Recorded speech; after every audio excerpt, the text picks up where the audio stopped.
So I chose to research outdoor education because I'm a field biology major and I want to teach secondary education, so this is kind of important to me. So what is outdoor education? Well, as the title says, taking the classroom outdoors. And while I was researching, I actually found that studies use the words outdoor education and environmental education interchangeably. I couldn't really find a difference, so if I switch between them, they're the same thing. And it turns out that traditionally people think of outdoor education as just being like field work, like biology, like ecology classes, but a lot of new studies have been coming out with education reform and whatnot, saying that most subjects can actually be taken outside. That's pretty neat. So the benefits of outdoor education. So a study was done in California of 9th and 12th graders for like a year, and they went through this environmental education program. And the goal was to try to increase the critical thinking skills of these students. And so they went through this program for a year, and they actually tested better, like had higher critical thinking skills than students who didn't go through the environmental education program.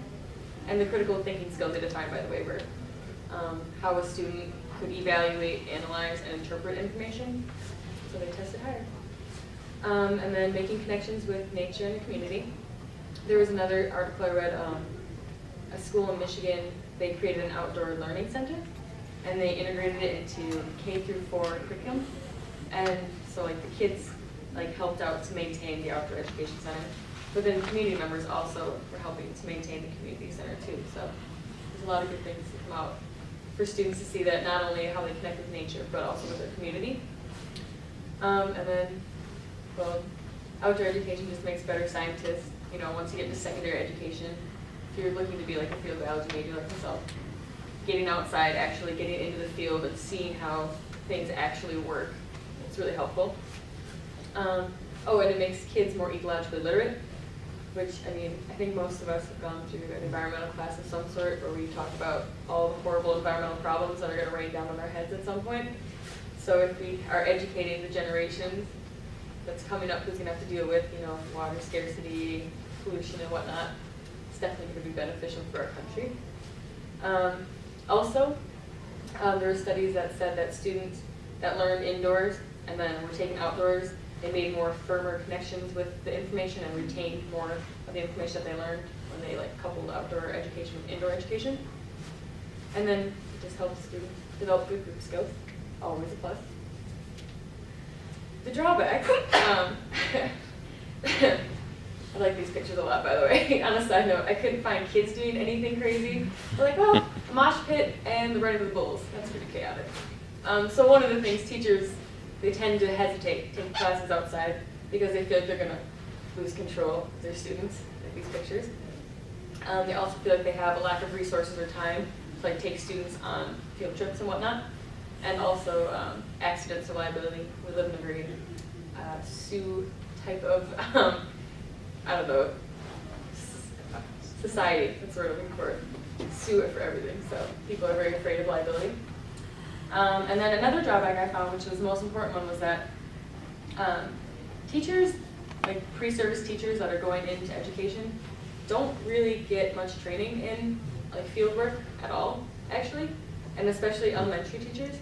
But yet, in most schools, their curriculum requires at least one unit of outdoor education, and so the teachers are very underprepared to teach it. And when a teacher, it's called self-efficacy, and it's basically a teacher's perception of how he or she has the ability to teach. And if a teacher has very low self-efficacy, students don't respond well, they have no confidence in the teacher has no confidence in themselves, and the material just kind of, it's not good. So, and then while I was researching outdoor education, I came across a study that said fieldwork is being cut out of schools, a lot of them, which is interesting because all of the articles are saying like outdoor education is really good, we should be increasing this, and then other schools are cutting fieldwork out. So that's really unfortunate because it's going to decrease ecological literacy of the upcoming generation. It's going to create poor scientists for those like myself who want to go into the sciences. And because the teachers aren't being prepared to teach outdoors, they have no requirements to teach it, so it's a vicious cycle. The teachers don't know how to teach it, don't want to teach it, they're not going to teach it. No one's going to learn field work, and then it just kind of spirals.